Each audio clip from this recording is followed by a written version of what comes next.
Hi, നമസ്കാരം. എല്ലാവർക്കും സേവാമന്ത്ര ചാനലിൻ്റെ പുതിയൊരു അധ്യായത്തിലേക്ക് സ്വാഗതം. അപ്പം നമ്മൾ ഇന്നിവിടെ സംസാരിക്കാൻ പോകുന്നത് ശനി ഭഗവാന്റെ പിടിയിൽപ്പെട്ട് കുറച്ച് ബുദ്ധിമുട്ടുകളും പ്രോബ്ലങ്ങളും പലവിധ പ്രശ്നങ്ങളുമൊക്കെ ആയിട്ട് മുന്നോട്ട് പോകുന്ന ഒരുപാട് ആൾക്കാരുണ്ട്. കുറേ പേർക്ക് ഏഴരാണ്ട ശനിയുടെ ആദ്യത്തെ സ്റ്റേജ് ആയിരിക്കാം, കുറേ പേർക്ക് മധ്യമ സ്റ്റേജ് ആയിരിക്കാം, കുറേ പേർക്ക് ലാസ്റ്റ് സ്റ്റേജ് ആയിരിക്കാം, കുറേ പേർക്ക് കണ്ടക ശനിയായിരിക്കാം, ചിലർ ശനി ദശയിലൂടെ കടന്നു പോകുന്നവരായിരിക്കാം.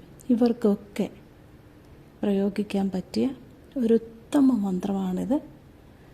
നമ്മുടെ ഭദ്രകാളി അമ്മയുടെ കാളീദേവിയെ ഭജിച്ചാൽ നമ്മളെ ശനി ഭഗവാൻ ഒരു പരിധിയിൽ കൂടുതൽ, പ്രത്യേകിച്ച്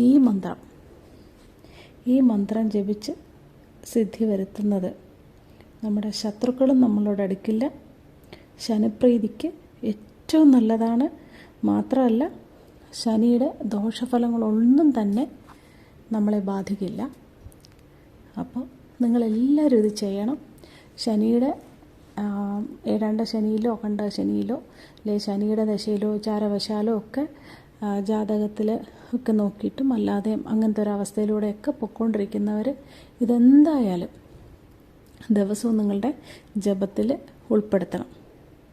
ഇത് നിങ്ങൾക്ക് പറ്റുമ്പോഴെല്ലാം ജപിക്കാം.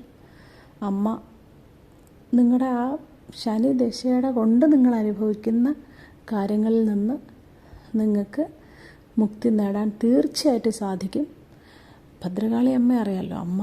കാളിയമ്മ എന്ന് പറയുന്നത് നമ്മുടെ സ്വന്തം അമ്മയെപ്പോലെ നമ്മളെ അത്രയും കരുതലോടെ സ്നേഹിക്കുന്ന ഒരു ദേവീഭാവമാണ്. അപ്പം അമ്മയെ അത്രയും വിശ്വസിച്ച് പ്രാർത്ഥിക്കുക. എന്ത് കാര്യം ചെയ്യുമ്പോഴും നമ്മൾ വിശ്വസിച്ച് തന്നെ ചെയ്യണം. ശനി ഭഗവാന്റെ പിടിയിൽ നിന്ന് നമുക്ക് രക്ഷ നേടാം. ജീവിതം നമുക്ക് വളരെ സക്സസ് ആയിട്ട് മുന്നോട്ട് കൊണ്ടുപോകാൻ പറ്റും. ഇത് ജപിക്കേണ്ടത് ഇങ്ങനെയാണ്: ഓം ക്രീം ക്രീം ക്രീം ഹ്രീം ഹ്രീം ഹും ഹും ദക്ഷിണകാളികേ ക്രീം ക്രീം ക്രീം ഹ്രീം ഹ്രീം ഹും ഹും സ്വാഹ. അപ്പോൾ എല്ലാവരും ഹാപ്പിയായിട്ടും സന്തോഷമായിട്ട് ഇരിക്കാൻ വേണ്ടിയിട്ട് ഈ മന്ത്രം നിങ്ങളെ സഹായിക്കട്ടെ. നല്ലൊരു ജീവിതം ആശംസിച്ചുകൊണ്ട് നന്ദി, നമസ്കാരം.